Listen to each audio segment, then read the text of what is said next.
Kalau lu mau minta naik gaji, yang lu negosiasiin bukan gaji. Ini karyawan dulu ya. Yang lu negosiasiin itu adalah, yang paling penting adalah peran lo. Peran-peran itu antara lain terlibat di aktivitas yang mendatangkan duit. Contohnya? Coach kasih solusi. Coach Rene. Dari Gimana penampilanku hari ini? Pria idaman nih emang lain ya. Aku gitu kenapa Dengan emang? baju idaman, Merah. topi idaman, Merah. logo idaman. Iyalah, merah biru tuh udah kalau disatukan tuh enak kelihatnya. Jadi ini udah pekerjaan idaman. Dari tahun 2005 enggak sih ya, 2005 serius-seriusnya 2008 2010 itu memang gue tuh hidup mengawali karir tuh dari dunia media. Ya Anda juga tahu karena kan Anda di situ juga. Saya ada. Kita Waktu satu kau atap. masih pakai celana pendek itu kan? Boleh jangan dibahas yang itunya ya. Nah, lalu waktu itu sempat berpikir bahwa semua orang pengen jadi MC, semua orang pengen jadi penyiar radio, semua orang pengen jadi public speaker. Gini, bedanya adalah kalau dulu tuh kayak gue pengen ngartis, semua orang pengen jadi artis. Kalau sekarang semua orang pengen jadi YouTuber. Bedakan dulu ya. Content creator. Content creator gitu. Ya beda-beda tipis ya, 11-12 tapi eranya beda. Ya kan sudah berevolusi ya. Dulu nggak ada gadget apa segala macam. Ya udah semua berebut mikrofon radio. Tapi gue bisa relate banget sih. Gue inget SMA, gue punya teman sahabat deket namanya Aryono Arifin. Dia di Prambors dulu. Prambors Rasisonia. Asik dulu, iya tahu. Ya, dan dia pokoknya generasi di bawahnya Sisan Epri S. lah. Sisan S. Epri, Sis mah udah senior banget. Iya, Epri iya. Di bawah Hani Sumadi Praja. Nah, abis itu dia tuh. Cici Panda, Imam Darto. Imam Darto tuh tua juga tahu. Maaf Tok. Tapi Ari sekarang di VOA, di Voice of America di Washington di DC. Tapi yang menarik waktu itu kami SMA dan kita ngelihat perubahan lifestyle dia sejak jadi maaf ya Ri, gue jadiin bahan ya. Bang Ari berarti sama Angga dong. Iya. Angga, Angga yang ke Cosmo. Iya. Iya kan? Yang suaranya berat. Iya, satu lifting kayaknya. Iya kan di Prambors juga dong. Nah, yang gue lihat adalah dia dapat banyak. Kayak gue ngeliat ke kamar lo aja banyak barang gak jelas gitu kan, pemberian orang. Iya betul. Ya kan, ada yang minta Ri omongin juga dong produk ini gitu. Hampir tiap saat ada makanan, karena selalu dikirimin makanan. Dan suara dia tuh orangnya tuh rada stutter gitu ya. Jadi kalau ngomong tuh rada gagap. Tapi nggak tahu kenapa kalau di depan mic malah lancarnya luar biasa. Dan dia emang jadi penyiar kondang banget. Jadi terus kerjaan susulannya MC, lo nggak SMA sampai kuliah. Kita semua masih nggak ngerti yang namanya duit. Ini orang setiap kali nge-MC kali dibayar jutaan gitu ya. Jadi selalu dia nraktir kita dan bikin kita jadi semua iri gitu. Kok enak banget ya. Iya oke. Terkenal tuh enak banget ya. Itu yang menjadi landasan lo, Coach, bahwa oke, ini dream job gue makanya gue ke radio juga deh gitu. Enggak justru. Gue ngebayangin itu karena pernah gue memimpikan untuk jadi seperti itu, walaupun akhirnya gue nggak ambil, ya kan. Belakangan baru secara nggak sengaja diajakin masuk ke Hard Rock sama Panji. Bukan, sama Sekar. Sama Sekar, ya kan. Nah akhirnya dekatlah sama kehidupan yang semi publik gitu, ya kan. Tapi gue paham banget kalau ide dream job tuh sangat tergantung dengan konteks kultural sama lagi ada kejadian apa di society. Bagus dong. Iya kan? Bagus gak sih? Kenapa? Ya kalau pengen jadi politisi gitu, pengen jadi presiden gitu atau gimana? Pengen jadi wapres aja, tapi tergantung bapaknya siapa. Anyway, hey. Ya oke, terus? Iya kan? Tapi gini, dream job itu realistik gak sih? Iya kan, itu jadi pertanyaan. Di antara lo semua kalau ditanya gitu, ya pengennya jadi apa sih yang lo idam-idamkan? Makanya sebutannya kan pekerjaan idaman. Makanya gue tadi naik ke lo, ini kerjaan idaman lo bukan gitu kan? Ya dan kalau, lo belum jawab sih sebenarnya. Iya kalau gue tuh iya ya, karena gue nggak tahu ya. Ini konteksnya apa, tapi dari dulu gue sampai sekarang gue urusannya sama mikrofon, sama ruang kedap suara. Gue nggak tahu itu bagiannya nggak ya? Bisa jadi. Bisa jadi ya? Bisa jadi, atau kan gini ya. Ini ada riset menarik banget. Jadi dia bicara soal dream job dan realitas dunia ketenaga kerjaan. Serius banget ya. Iya. Jadi pokoknya bahasanya nyebelin banget. Dia cuma bilang gini. Dia meneliti, ini riset di Amerika Serikat sih. Dia meneliti hampir 3.500 orang anak muda yang ditanya dream jobnya usia 13 sampai 18 tahun. Apa? Di 42 negara bagian di Amerika Serikat. Nah, lebih dari 50% yang ditanya mereka menjawab pekerjaan-pekerjaan yang sifatnya satu investigatif atau yang satu lagi artistik. Anak-anak Amerika nih. Oke. Sementara jumlah pekerjaan investigatif kayak jurnalisme, detektif itu investigasi ya. Kalau artistik tuh kayak ya model termasuk ini YouTube kan juga YouTuber kan juga artistik ya, atau jadi seniman, jadi penyanyi itu artistik. Mural painting gitu. Mural painting semua. Nah, investigasi dan artistik itu total pekerjaan yang tersedia, lapangan pekerjaan yang tersedia cuma 8%. Sementara yang pengen ke situ ada 50% lebih. Lah supply demand produsen konsumennya kagak ketemu ya? Nggak match gitu. Nah, makanya jadi gue pengen ngomongin sekarang soal lu udah pernah ngebayangin soal dream jobs lu belum? Jangan-jangan dream jobs itu bukan lu temuin, tapi lu bangun. Oh, ngebangun bisa? Nah, tapi lu harus pakai passion. Iya, menurut gue ini yang lu lagi lakuin kemarin kan. Iya, yang selama ini lu lakukan, lu tuh lagi ngebangun dream jobs lu. Lu nggak menemukan dream jobs lu, tapi lu ngebangun dream jobs lu. Bener gak sih? Kita masih kan nggak, coba next bro. Ya kan? Kalau ditanya ya, apa sih yang menentukan kenapa lo kerja gitu ya? Lo punya satisfaction, happiness, dream jobs deh. Ini kerjaan gue banget gitu. Mau nggak pindah? Enggak. Gue di sini aja gitu kan. Atau ini ada tempat lain yang lebih bagus? Enggak. Kayaknya susah untuk lebih bagus dari tempat ini. Kaidah dream jobs kan kurang lebih feelingnya kayak gitu ya. Iya. Bener kan? Fitrahnya begitu. Ditentukan apa sih? Nomor 1, happy gak sih lo sama kerjaan yang lo kerjain? Jadi lo ada kepuasan gak sih ngerjain pekerjaan itu? Ya kan? Belum bicara lo jago apa enggak ya, tapi lo ada kepuasan gak ngerjain itu? Kayak kalau orang senang sama radio, senang sama broadcasting, ditaruh di broadcasting nyala dia. Tapi orang senengnya sama angka, ditaruh di ruang seperti ini mati dia. Orang senengnya sama hortikultura atau jalan-jalan, jadi tour guide gitu ya, tapi ditempatin di sini. Dia bisa ngomongin senang sekali, tapi 2 kali, 3 kali, 4 kali mati. Jadi job satisfaction-nya nggak dapet. Tapi kenapa dia bilang bahwa itu adalah job impian ya? Dia senang jalan-jalan di luar, tapi katanya pengen jadi podcaster, pengen jadi YouTuber, sementara di kedap suara yang kerjanya cuma duduk makan gitu. Nah, itu kan makanya ada ketidakselarasan antara yang lo pikir lo mau sama yang lo lagi jalanin sekarang. Itu kan sebenarnya mismatch-nya kan di situ. Oke. Iya kan? Apakah ada yang salah yang lo jalanin? Itu kan tergantung lo. Ya, makanya kita bicara dulu job satisfaction dulu nih. Job satisfaction tuh pada saat lu ngejalanin itu dengan lu susahnya, dimarahinnya, gagalnya, lu menikmati proses itu nggak? Atau lu cuma model yang gue senangnya dibayarnya doang? Itu nggak lama tuh. Coba cara ngukurnya gimana ya? Maksudnya? Cara ngukur bahwa apakah dicobain dulu, diicip-icip dulu seminggu 2 minggu malah jadi nggak sehat? Masa mau kerja cuma seminggu 2 minggu? Kudu sih, nggak bisa enggak. Lu harus punya aspirasi yang jelas. Lo pengen ngerjain apa? Menurut lo dengan ngeliatin itu tuh gimana? Pengen gak lo ngerjain itu? Oh pengen, ya cobain dulu.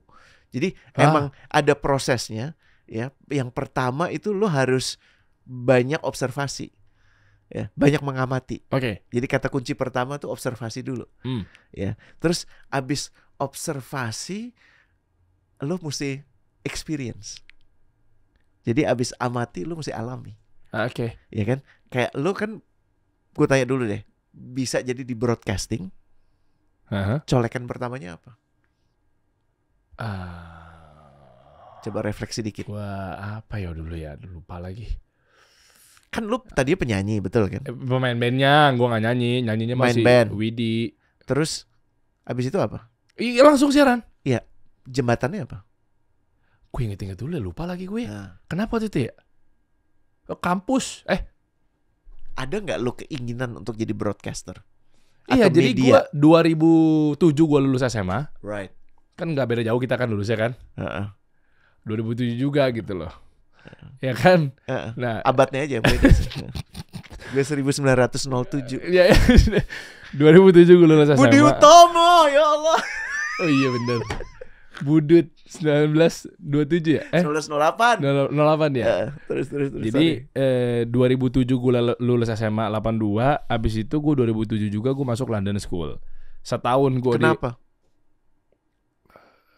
Nah ini makanya gue nggak tahu ini akan jadi perdebatan apa enggak. Karena gue melihat bahwa selebriti lah apa, Bekti ada di London School. Kayak gitu nyambung gak sih? Iya nyambung kan, pasti gini. Zaman lo pasti ada referensi. Referensi itu bisa ada orang lain, atau ada cerita, atau ada profesi, sesuatu yang lo lihat. Kayaknya nih orang hidupnya enak nih.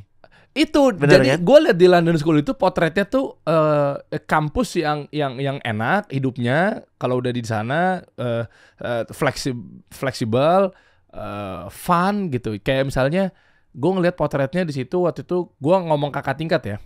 Dia ada Bekti, ada Nadine Chandrawinata, ada gue lupa Tias Mirasih di situ nggak ya? Gista juga gue lupa. Kayaknya ada di situ juga. Maaf kalau salah. Dan banyak banget deh. Tapi sebelum lu tahu orang-orang itu ada di situ, kenapa lu mau ke sana? Kenapa lu mau menekuni itu? Ya, kayaknya asik nih. Kan kayaknya asik. Iya, yang itu. paling gampang kan iya, itu betul. Kan. Hidupnya tuh kayaknya jadi host. Jadi kan gini. Dapat duit nggak? Duitnya mungkin belum kelihatan. Kayak asik juga hidup kayak mereka ya. Nggak monoton. Lo pasti nggak ngebayangin diri lo kerja di bank gitu kan, lo nggak ngebayangin. Enggak. Itu bukan sesuatu yang menarik buat lo kan? Iya betul. Nah alhamdulillah lo ada di lingkungan yang nggak memaksa lo untuk masuk ke satu hal yang bukan lo. Karena kebanyakan orang tua, terutama di Indonesia, diarahin. Pada saat mereka ngelihat anaknya udah pengen jadi yang kayak model selebriti kayak begini, nah ambil akuntansi aja nak. Gitu kan, betul kan? Sama sekali nggak merendahkan akuntan, ya sama sekali nggak. Tapi maksud gue adalah kalau lo nggak ada dorongan ke arah sana, tapi lo didorong ke arah sana, yang ada adalah lo nggak akan dapat yang namanya job satisfaction, paham ya? Iya. Paham ya? Tapi dari lo ngelihat itu cukup nggak? Enggak, lo harus ngalamin. Jadi dan yang pertama didukung kan, juga nggak? Apa? Didukung juga nggak waktu SMA gue kayak doyan MC gitu. Oh iya, itu udah kelihatan, benihnya udah ada. Iya kan banci tampilnya udah kelihatan dari situ kan. Iya kan? Sekarang jadi Akhi tampil deh kalau udah nggak banci tampil gitu kan. Iya. Tapi abis dari situ nggak cukup Der. Karena abis itu kalau misalnya semua lo tampil 1, tampil 2, tampil 3, Dery makasih ya Allah Dery kamu baik sekali, terima kasih. Sehari, 2 hari, seminggu, setahun, 2 tahun, lo nggak dapat apa-apa. Lama-lama lo cari yang lain, betul nggak? Sekecil apapun lo butuh dapat yang namanya kompensasi. Gue ngerti kok fee di radio tuh sebesar apa gitu ya. Nangis sedih gitu kan. Zaman gue 32.000 jangan masih syukur gue. Bekti cerita 3.000 apa 5.000 tapi per kan jam. Atas yang namanya senior lo akan bilang ini, tenang. Kalau lo udah cukup terkenal, lo nanti ngambil jam-jam yang prime, akan masuklah tawaran 1, 2, 3. Dan mungkin nanti perusahaan lo akan bilang, Dery, stay ya, kita tambahin. Makanya kadang-kadang jomplang kan, ada yang dapatnya 32.000, ada yang jutaan udah kan, betul kan? Itu prime pagi doang, betul sore kan? Biasanya betul gitu kan? itu. Betul kan? Dan saat itu lo mesti mulai dapat fans, dan fans itu kadang-kadang ada orang yang tajir banget, udah punya perusahaan, terus tiba-tiba dia ngirimin lo barang, terus dia ngasih lo hadiah ini, hadiah itu, makanan gitu kan. Ada yang mulai nakutin juga ya, karena setiap hari selalu kirim salam gitu kan. Betul kan? Betul kan? Salah satunya Dustin Tiffany tuh, dia tuh pendengar setia gua tuh, ya ngatin. Dulu dia masih jadi pendengar radio setia doi. Jadi lu bisa kebayang gak? Job satisfaction aja gak cukup, kudu ada kompensasi. Tapi kompensasi aja selalu ada langit di atas langit. Tapi yang bisa membuat ini jadi ajak apa? Way of life. Lu punya gaya hidup. Lu kan sekarang gini, lu ke kantor saat lu butuh ke kantor, bener gak sih? Lu bisa hadir ngurus anak lu keempat, yang gue gak nyangka 4 ya dari 4 nih. 4. Iya kan, untuk bisa bantuin Sarah di rumah. Atau lu mesti pergi keluar kota karena lu memilih juga untuk datang ke sana, uangnya cocok, kerjaannya lu suka, gitu kan? Jadi malah semuanya bonus di atas bonus di atas bonus, gitu kan? Iya. Itu dream job. Termasuk yang gue sekarang dapat, alhamdulillah, Pak Dirut, Pak Win, PT Ancol. Makasih, itu saya suka sekali. Gue kenal tuh kayaknya. Kenal ya? Kan pernah lo ajak ke sini, gue juga kenal juga gara-gara lu. Siapa ya? Ada kemarin Pak Win. Parah nih Pak Win, gak ngomong sama gue nih, paling gak ada kecipratan. Iya benar. Seperti biasa di samping beliau juga selalu membersamainya. Siapa? Pak Ucok. Orang dalam Ancol yang aman ketika lu ke Ancol. Aki-aki itu. Iya, pas begitu masuk dari segala macamnya, termasuk Ancol. Ini bagian dari asik-asiknya tadi, kompensasi dan way of life juga nggak ya, ketika ya Masya Allah nih, gue suka sekali dengan BUMD yang satu ini ya, nggak nawar. Kerja sejam langsung. Kerja sejam dari jam 5 sampai jam 6 sore ngabuburit di Ancol, lu host tetap selama Sabtu Ahad gitu kan. Sabtu dan Ahad. Sabtu Ahad setiap itu. Jadi lu setiap Sabtu Ahad ke Ancol sekarang. Berarti 8 ya? Iya benar 8. 8 Seger kali. banget paru-paru lo dong. Iya benar. Alma mater gue tuh, salam buat semua ya. Iya benar. Kemarin lu dapat salam dari Pak Win, dari Pak Dirut. Salam lagi Pak Dirut. Iya. Kapan ngajak gue? Iya benar. Tapi itu way of life. Iya kan enak banget. Yang baru bisa didapat kalau lu jalurnya adalah mulai dari job satisfaction, compensation, way of life. Gue salah. Ada yang basis lagi, gue lupa. Boleh nextnya. Oh ada tambahan lagi? Ada. Apa nextnya bro? Nah ini. Oh 3S. Yes. Bahwa lu akhirnya gini. Lo pernah nggak ada satu masa di mana udah kayaknya semuanya dapat, udah stop aja gitu? Ya udah nggak tahu lagi musik gimana. Ya pernah lah. Sampai terus akhirnya lo ketemu kenal agama, gitu kan? Yeah. Ada kesadaran untuk bersyukur dan lo akhirnya bisa bersabar atas proses apapun yang terjadi. Karena gue juga tahu pada saat lo mau menjalani kasih solusi nggak semuanya lo dapatkan saat itu kan? Iya. Pasti ada transisinya kan? Iyalah. Jauh lebih gampang ngelenong daripada bikin usaha, betul kan? Iya betul. Iya kan? Iya betul. Ngelenong itu ya tinggal cek kayak tadi lo bilang sejam selesai bayar gitu kan? Iya betul. Sejam selesai bayar gitu kan? Gede lagi. Sementara kalau ini, nah berapa bro? Lo juga lu WhatsApp Pak Win juga udah tahu. Cairin gue mau diet tanda tangannya.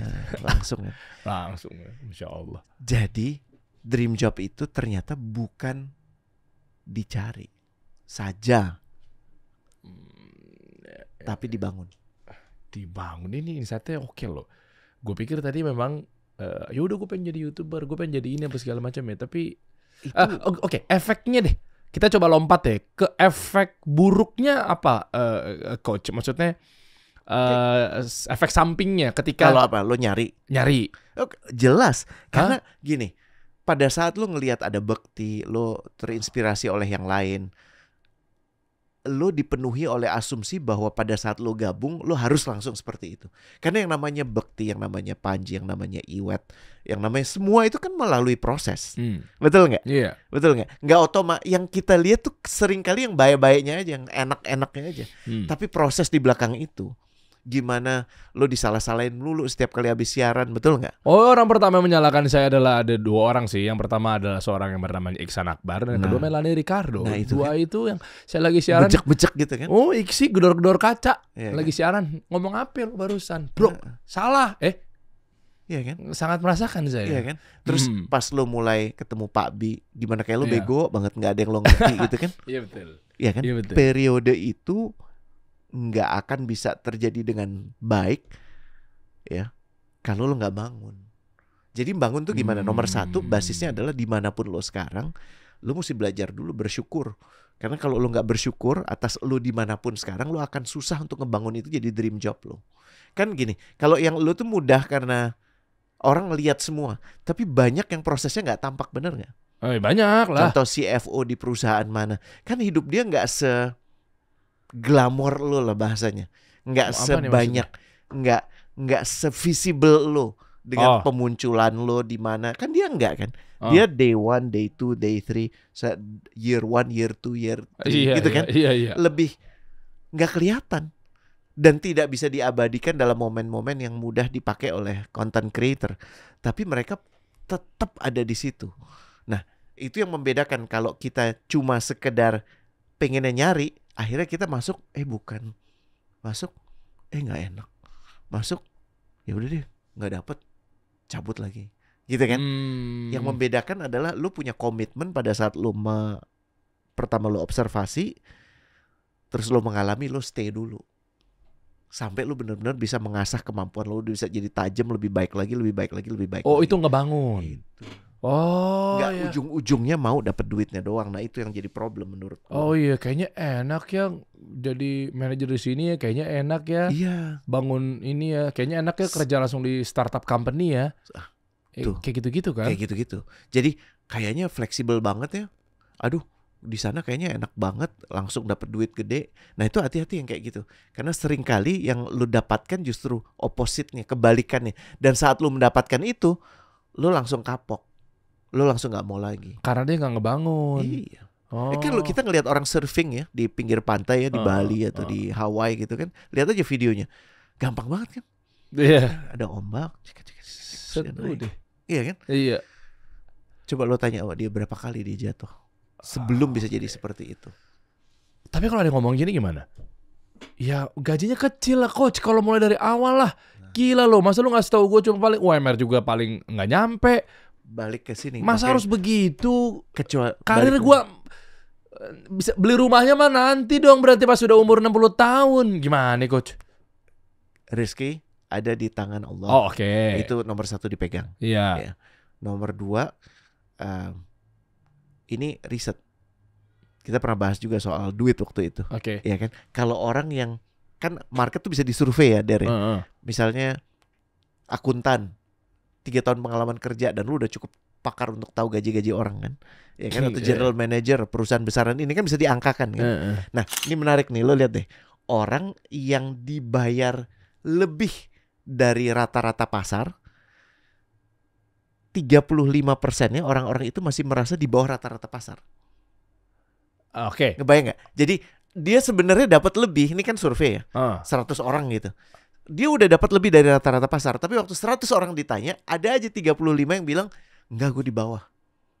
Oh berarti nggak merasa cukup ya? Iya. Satu lagi, orang yang udah gaji lu tuh sebenarnya rata-rata pasar tuh segitu. Yang lain yang kerjanya kayak lu, sama kayak lu sob. 60%-nya, 64%-nya merasa di bawah rata-rata. 64%-nya lebih dari separuh, hampir sepertiga. Terakhir, emang lo di bawah rata-rata, ya, makanya 83%-nya. Tapi poinnya begini, kalau bicara soal uang, nomor 1 ada real money, ada perception of money. Oke, menarik. Real money itu uang yang benar-benar lo dapatkan dan lo mesti bisa kelola. Karena lo menjalankan hidup ini jangan atas dasar persepsi. Jadi lo sibuk cosplay bergaji tinggi gitu, paham ya? Lo cosplay gaji miliaran, tapi gaji lo puluhan. Problem. Pasti problem. Kenapa? Karena gaya hidup lo besar pasak daripada tiang. Tinggal nunggu waktunya aja lo hancur, dikejar-kejar sama debt collector. Kenapa? Karena lo merasa ingin menunjukkan kepada dunia gue gajinya miliaran, sementara gaji lo cuma puluhan. Ya kan? Sementara kalau dibalik tuh jauh lebih sehat. Berapapun gaji lo, lifestyle lo segitu-segitu aja. Ngerti ya? Oke, dan ngebangun itu meskipun kita nggak tahu ya hasil ya, kita dituntut untuk ikhtiar aja. Tapi ngebangunnya itu gimana cara mengukur atau indikator paling utama bahwa ternyata gue ngebangunnya ini nggak lama-lama. Nomor 1 tuh gini, lo mesti paham kalau lo lagi, gue nyebutnya gini, lo kerja sama diri sendiri atau lo kerja sama perusahaan. Kalau model-model kayak lo kerja diri sendiri dan lo bangun perusahaan. Mayoritas orang rata-rata dia kerja untuk perusahaan atau kerja sendiri, freelancer atau karyawan. Atau ya berarti atau ya, bukan dan ya. Bukan dan, okay. Atau ya. Dan biasanya kalau ini gue cuma ingin memastikan kalau lo bekerja untuk perusahaan, sekali lagi kalau lo karyawan, yang mesti lo perhatikan sebelum ngomongin gaji itu ngomongin ini dulu. Oke. Ya, jadi yang namanya salary, working condition, kebijakan, relationship itu hygiene. Jadi kudu ada. Oke. Nggak usah ngomong ngembangin salary dulu, tapi salarynya dapat dan fair nggak? Bukan yang lo mau ya, tapi fair nggak? Gimana hubungan lo sama atasan lo? Atasan lo mandang lo sebagai manusia atau cuman sebagai alat kerja? Ya Allah, dalam amat. Iya kan? Policies, kebijakan perusahaan itu gimana? Diskriminatif kah? Karena lo mungkin besaran karena lo lahir di mana itu menentukan lo bakal naik atau enggak career path lo. Agama lo nentuin enggak? Contohnya, misalnya ya, diskriminatif nggak? Dan relationship lo gimana sama orang-orang di situ? Ini kudu harus ada. Jangan ngomongin duit dulu, ini dulu. Oke. Kalau udah ada, baru kita bisa ngomongin yang tadi dibilang untuk mengembangkannya. Next bro. Nah, yang lo bisa lakukan sebenarnya begini. Kalau lo mau minta naik gaji, yang lo negosiasiin bukan gaji. Ini karyawan dulu ya. Yang lo negosiasiin itu adalah, yang paling penting adalah peran lo. Karena kalau peran lo itu peran yang tidak ada lo nggak ada lo sama aja. Ya Allah. Atau ketiadaan lo sangat diharapkan. Ya lo tinggal nunggu waktu aja berapa lama bisa di perusahaan itu. Tapi kalau lo ngambil kesempatan yang bisa membuat peran lo itu nyata, jatuh, tumbuh, bangun ambruknya perusahaan itu tergantung lo, maka dipastikan gaji lo pasti meningkat berlipat kali. Nah, peran-peran itu antara lain terlibat di aktivitas yang mendatangkan duit, revenue generating activities. Contohnya? Sales. Itu udah pasti generating. Ya, key account. Ya kan? Itu yang pasti dapetin. Nah, kalau lo pegang posisi itu, peluang lo naik gaji pasti gede. Dengan catatan lu mesti ngejalanin pekerjaannya juga baik gitu ya. Ini trik nih, cakep nih. Iya kan? Jadi lu mesti jangan lu biasa-biasa aja, gue mau nego naik gaji, nggak bakal dapet. Emang lu mau ngasih apa? Emang lu udah membuktikan apa? Jadi lu minta challenge lo itu keahlian lo itu lebih cocok direposisikan, diarahkan ke bagian mana di perusahaan itu yang butuh banget lo. 1, sales. 2, bisnis eksplorasi. Iya lagi ya. Tahu ya bisnis eksplorasi ya? Ya, nyari kesempatan untuk dapat duit. Belum tentu dapat duitnya. Sama halnya dengan business development nggak? Sama, exactly ya? Business development. Kayak kalau tadinya lu perusahaan yang cuman bikin air. Iya. Terus habis itu sekarang lu pengen bikin produk airnya ada rasanya gitu. Misalnya kayak gitu ya. Itu business development. Jadi ada eksplorasi bisnisnya. Bizdev ya. Bizdev, new venture. Atau lu ngelihat bos gue nih kayaknya punya pemikiran untuk bikin perusahaan baru, gue tawarin diri deh, gue yang ada di situ, gue yang buka perusahaan itu, gue yang ngurus perusahaan itu. Tapi pastiin jangan kong kaling kon, jangan brengsek, jangan bohong, jalani dengan benar. New venture, apalagi fundraising. Perusahaan gue butuh duit, ya kan, butuh investor, ambil peran itu, investor relations, ya kan, ya kan. Successful R&D, gue tambahin kata sukses. Jangan R&D doang. Karena kalau R&D doang, ya nggak kelihatan. Iya kan, lu cuma ada di situ, masuk ke ruangan kerja R&D, tapi nggak menghasilkan apa-apa. Ini kudu successful R&D. Network and influence. Gue jamin, kalau bos lo tahu, kenalan lo banyak, pengaruh lo kuat di luar, naik lo. Paham ya? Oh iya, bener sih, ngebangun semua ya ternyata ya. Jadi konteksnya kalau lu nggak ada di posisi seperti ini, jangan berani-berani nego pengen cepet dapet duit. Nggak akan. Nikmati aja, banyak bersabar. Nah, gitu. Next yang sebelumnya bro. Nah, negosiasikan peran dan kontribusi, bukan hanya kompensasi. Bikin lo beda, bikin lo muncul. Nah, ini akan ngebangun dream job lo. Oke, tapi dengan kita negosiasi, bukannya kita harus punya trust yang kuat dulu ya? Ya makanya itu kan hygiene. Oh iya, dari situ ya. Jangan ngomong itu kalau trustnya nggak ada. Iya. Iya kan, jadi kita punya bargaining position tuh kuat. Itu karyawan. Kalau kayak lo, jauh lebih sulit tapi lebih mudah. Menarik ya, mudah dan sulit dan mudah. Kenapa? Karena kalau kayak lo, freelance untuk menjadi pemilik bisnis, yang lu bisa lakukan cuman investnya di lu aja udah. Lu lebih baik lagi aja udah. Lu lebih banyak lagi aja ketemu orang udah. Lu lebih sering gagal sehingga kesempatan berhasil lu juga lebih banyak lagi. Udah, itu kalau lu bekerja sendiri, jadi fotografer kah, jadi web designer kah, ya bukan cuman kemampuan lu mengerjakan pekerjaan itu, tapi bagaimana lu menghasilkan pekerjaan itu. Kalau lu habis ngerjain pekerjaan itu, orang yang kerja sama-sama lu tuh udah kapiran. Kenapa? Karena lu bohong melulu. Setiap kali mau selesai mundur seminggu. Udah itu. Ya kan, setiap kali lu mau datang meeting lu datang telat gitu kan. Setiap kali lu ngasih karya, katanya lu mau ngasih 3 opsi, lu cuma kasih 1 opsi. Itu udah jelas. Kalau orang-orang yang seperti itu nggak akan kemana-mana. Small thing.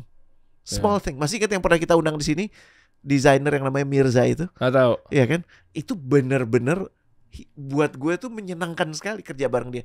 Karena gue minta apa, dia kasihnya lebih. Gue minta hari Sabtu, dia Jumat udah datang. Paham ya? Ini nih kuncinya nih. That's it. Gitu, karena lo nggak harus kerja dengan orang lain yang menentukan pola kinerja lo seperti apa. Enggak, lo cuma diri sendiri sama market lo aja udah. Nah, sebenarnya kalau kita nanya sama kawan-kawan juga seru juga ya. Jangan-jangan mereka nih masih keliru memaknai atau mungkin salah ambil langkah gitu ya terkait dream job. Ya kan, ini kerjaan impian gue tuh ini loh ternyata. Oh, jangan-jangan ini nih. Oh, jangan-jangan ini nih. Enggak, ini nih. Akhirnya cuma andai-andai doang. Iya kan, dan karena apa? Karena lu cuma berhentinya di mengamati. Lu berhentinya di observasi. Lu nggak pernah nyoba.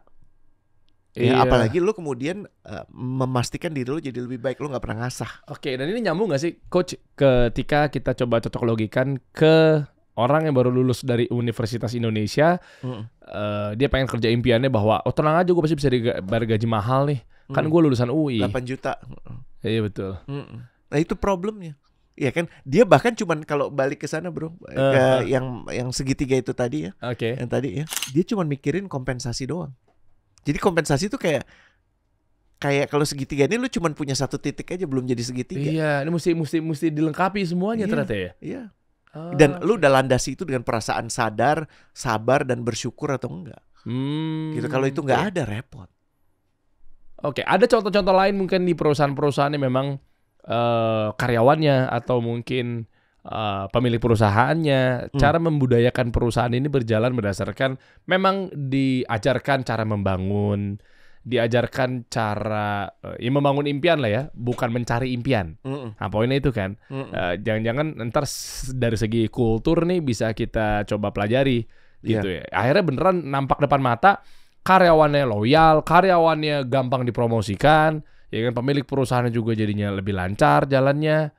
Ada nggak contoh-contoh kecil ya? Terserah lah, mau itu multinational company, mau itu perusahaan keluarga, mau itu perusahaan lokal. Kita pernah bahas itu soal leadership. BUMN yang satu-satunya yang muncul di kepala gue saat ini yang keren banget, justru proses melalui cobaan yang sangat hebat itu Garuda. Dari tadinya hampir perusahaan ditutup. Sebelum dipegang Pak Irfan. Sebelum dipegang Pak Irfan.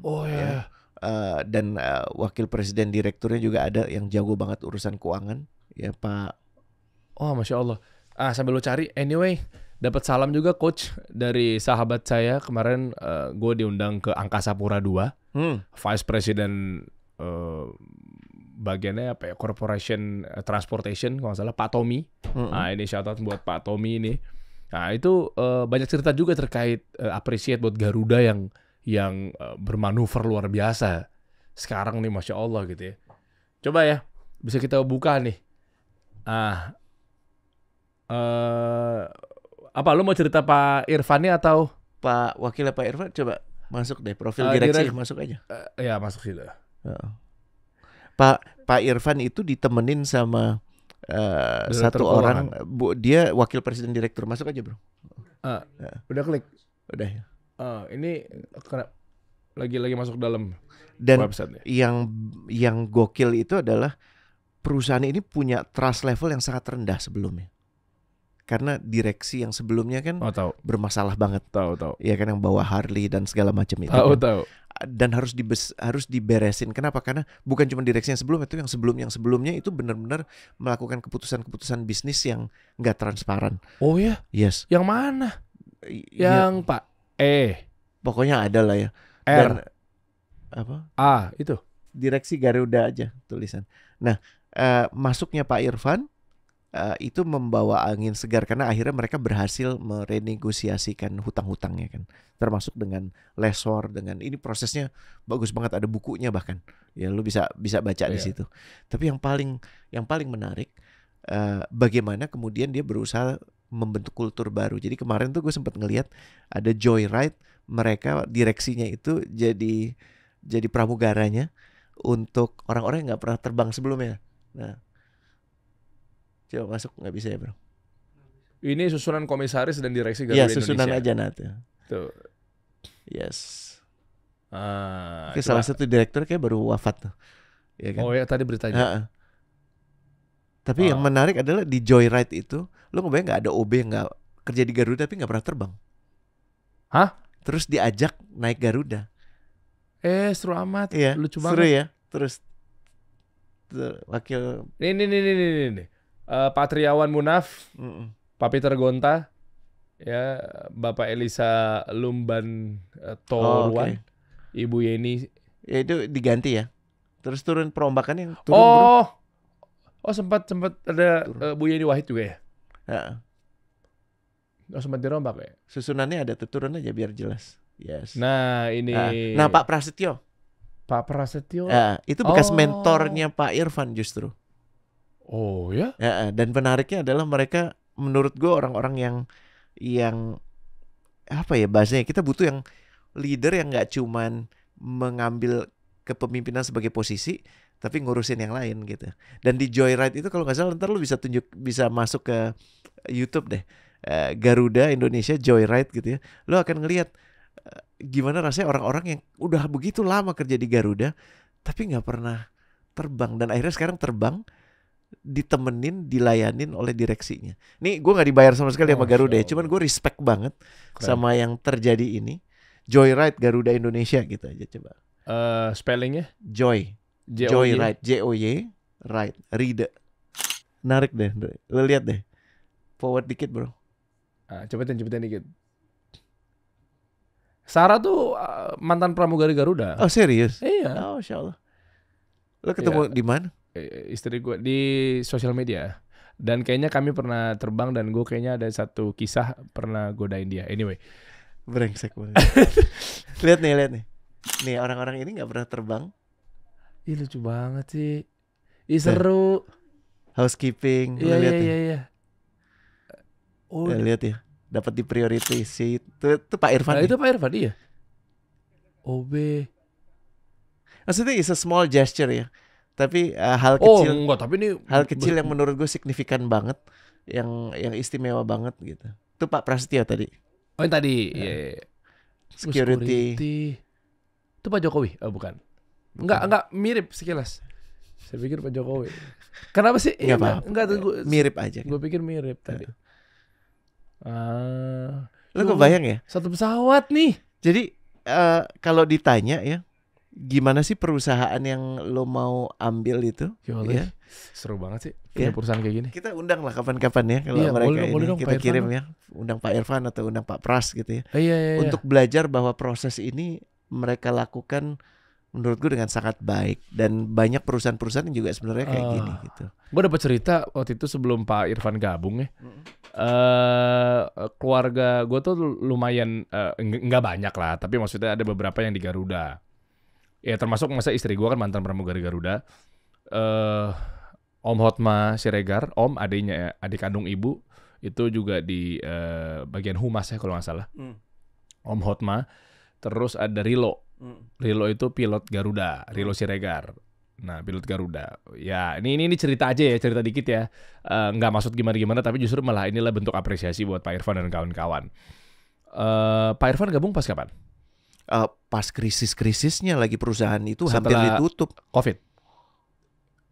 Gue lupa persisnya, tapi kalau nggak salah udah 4 tahun lalu sebelum menjelang. Ya? Iya. Nah, artinya berarti pas kalau gitu menjelang COVID. Waktu itu pas Pak Irfan lagi pemenahan, gue dapat kabar lah dari salah satu kawan di sana gitu kan, valid lah insya Allah, yaitu Garuda dipakai untuk nerbangin buat alat-alat kesehatan. Karena waktu itu kan nggak ada penerbangan, karena mengamankan revenue kan. Sampai dia cerita bahwa curhat mengenai ya nggak ada penerbangan, jadinya ya kita mau nggak mau bawa barang. Serius lo jadi logistik nih Garuda, karena memang COVID nggak ada penerbangan, ditutup kan. Nah akhirnya diputar otak dan lain sebagainya. Pak Irfan waktu itu lagi pas berjuang ya. 2019 kalau nggak salah. Iya benar. Itu tuh 2019 itu cerita. 19, 20 COVID akhirnya lagi pas Pak Irfan lagi bantu, ternyata bener dirombak jadi sedemikian rupa sehingga membalikan keadaan atas izin Allah gitu ya. Susah banget ternyata ya, berarti ya. Sebegitunya sampai akhirnya kok bisa BUMN Garuda Indonesia nggak bawa penumpang tapi malah bawa vaksin, bawa logistik. Makanya menurut gue agility itu yang dibutuhkan untuk korporasi, dan agility itu dasarnya compassion, kepedulian kepada orang-orang yang bekerja di sana. Dan banyak perusahaan yang punya itu juga kok. Ya contoh-contoh lain kayak misalnya kita sebut aja Pak Willy di Unilever gitu ya. Terus ada ada contoh kayak kawan-kawan yang di Astra dulu ya, terutama zaman Pak William Surajaya, itu sangat open sedemikian rupa sehingga setiap saat dalam sepekan itu ada 3-4 hari dia pergi ke rumah-rumah karyawannya untuk mengatakan terima kasih sudah bekerja di sini. Masya Allah. Pak Syahrial dari Tamaris Hidro, Pak Irwan Dinata dari Moya. Satu lagi tadi udah disebutin juga tuh, Pak Win. Pak Win kemarin banyak cerita loh tentang perubahan Ancol yang luar biasa gitu loh. Kemarin wah keren Ancol. Pak Win kemarin BUMD juga kan Ancol nih. Artinya kesederhanaannya kami waktu itu pas kemarin turun acara ngabuburit, gua nge-host, narasumbernya Wakil Ketua Umum MUI DKI Jakarta. MUI apa NU? Dia Ketua NU dan dia Wakil Ketua Umum MUI. Okay. Jadi luar biasa tuh, ya kan, memegang organisasi. Aki ini contoh ketemu Kiai cocok sekali. Masya Allah kan. Gue berharap ada di situ. Gitu. Iya nah. Gabung gue akan gituin nanti. Gitu. Apa kenapa jadi ada emphasizing? Gak apa-apa. Cuma sih? Karena gue nyebelin aja sih biasa. Ya kan kita ngaji, gabung lah. Nggak putih lagi, hijau gitu. Ntar gue akan gitu. Anyway, akhirnya Pak Kiai Samsul Ma'arif hafizahullah, Masya Allah. Setelah dari situ acara buka puasa, diajak Pak Win ke Bandar Jakarta, makan sepuasnya. Enak sih. Terus Pak Kiai kan bawa santri-santrinya, anak-anak UIN kan, semuanya bebas makan. Maksud gue pemimpin-pemimpin kayak begini, luar biasa loh. Makasih Pak Win, Pak Dirut, waduh keren. Yang kayak gini-gini yang menurut gue butuh rasa hangat ini. Semakin banyak leader menunjukkan itu, kita butuh sih. Kan kita sempat bahas yang global happiness gitu ya. Itu yang sangat dibutuhkan. Apalagi itu orang kan kerja sama lo. Jadi kalau bahasanya tuh ya tugas lo nyediain oksigen juga buat mereka gitu. Nggak pas COVID, tapi orang punya alasan lain kenapa gue mau kerja di sini. Itu sih. Cakep. Ya. Kita ngobrol di kolom komen yuk. Boleh? Ya, ajak kawan deh. Ya, kalau lo pantau mungkin ada perusahaan yang seperti ini, atau perusahaan lo bahkan yang udah melakukan ini, atau lo harap perusahaan lo melakukan ini gitu kan. Harap rame itu. kasih Kasih inisial aja. Ya kan, atau enggak ya minimal tipis-tipis lah biar bos lo baca. Ya kan. Gue berharap perusahaan gue kayak begini apa segala macam ini. Ya gue disuruh bangun katanya dream job gue, tapi nggak semen nggak disiapin, pasir nggak disiapin, ya kan? Gimana mau bangun? Coba ceritain juga perjalanan lo. Ya bolehlah berbagi. Ntar kita saling komentarin di sini. Ya boleh. Kita tunggu di komen ya. Coach kasih solusi.